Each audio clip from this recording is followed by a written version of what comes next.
Imagine करो एक ऐसी राइवलरी जो ऑफिशियली वॉर नहीं है, लेकिन फिर भी मिसाइल्स, साइबर अटैक्स और सीक्रेट ऑपरेशन सालों से चल रहे हैं।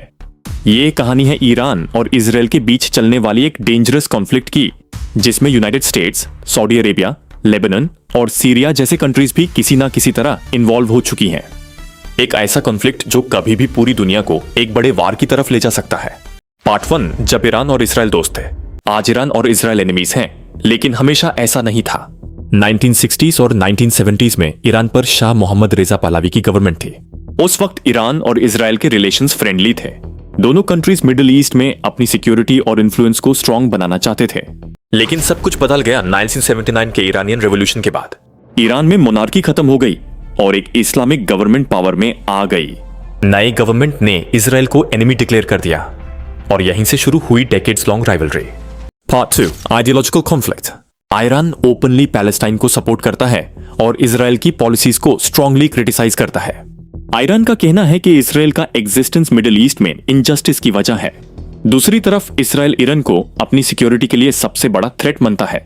ये आइडियोलॉजिकल डिफरेंस ही दोनों कंट्रीज के कॉन्फ्लिक्ट की सबसे बड़ी वजह बन गया और धीरे धीरे ये राइवलरी सिर्फ पॉलिटिक्स नहीं बल्कि मिलिट्री कॉन्फ्रंटेशन में भी कन्वर्ट होने लगी। Part 3, proxy war. ईरान और इजराइल अक्सर डायरेक्ट वॉर नहीं करते, इसके बजाय वो प्रॉक्सी वॉर लड़ते हैं। ईरान मिडिल ईस्ट में कुछ ग्रुप्स को सपोर्ट करता है, हिजबुल्लाह इन लेबनान, हमास इन पैलेस्टाइन। ये ग्रुप्स इजराइल के अगेंस्ट ऑपरेशंस करते रहे हैं। दूसरी तरफ इजराइल भी सीरिया और दूसरे एरियाज में इरानियन मिलिट्री बेसिस पर स्ट्राइक्स करता रहा है। इसी वजह से मिडिल ईस्ट में टेंशंस बार बार एस्केलेट होती रहती हैं। Part 4, nuclear tension. सबसे बड़ा इश्यू है ईरान का न्यूक्लियर प्रोग्राम।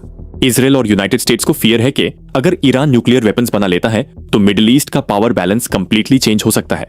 इसी वजह से ईरान पर इंटरनेशनल सैंक्शंस लगाए गए। 2015 में एक न्यूक्लियर एग्रीमेंट साइन हुआ जिसे joint comprehensive plan of action कहा जाता है।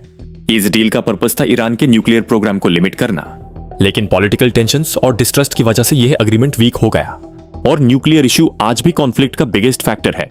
पार्ट 5, अमेरिका और एलाइज का रोल। इस कॉन्फ्लिक्ट में यूनाइटेड स्टेट्स का रोल बहुत इंपॉर्टेंट है। अमेरिका इजराइल का सबसे पावरफुल एलाई है। यूएस इजराइल को मिलिट्री टेक्नोलॉजी, इंटेलिजेंस और डिफेंस सिस्टम्स प्रोवाइड करता है। इसके अलावा मिडिल ईस्ट के कुछ और कंट्रीज भी इनडायरेक्टली इन्वॉल्व हैं। Saudi Arabia, United Arab Emirates.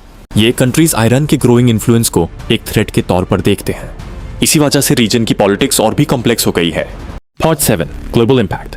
Iran और इजराइल का कॉन्फ्लिक्ट सिर्फ रीजनल इशू नहीं है, इसका डायरेक्ट इफेक्ट ग्लोबल इकोनॉमी पर भी पड़ सकता है। अगर मिडिल ईस्ट में लार्ज स्केल वॉर स्टार्ट हो जाता है, ऑयल सप्लाई डिसरप्ट हो सकती है, ग्लोबल मार्केट्स क्रैश हो सकते हैं और दुनिया एक नए जियोपॉलिटिकल क्राइसिस का सामना कर सकती है। ईरान और इजराइल के बीच ये राइवलरी सिर्फ पॉलिटिक्स नहीं, ये पावर, आइडियोलॉजी और सर्वाइवल की फाइट है। एक ऐसी कॉन्फ्लिक्ट जो डेकेड से चल रही है और जिसका एंड अभी तक किसी को नहीं पता। क्वेश्चन ये है, क्या मिडिल ईस्ट कभी पीस देखेगा या ये राइवलरी दुनिया को एक नए वार की तरफ ले जाएगी?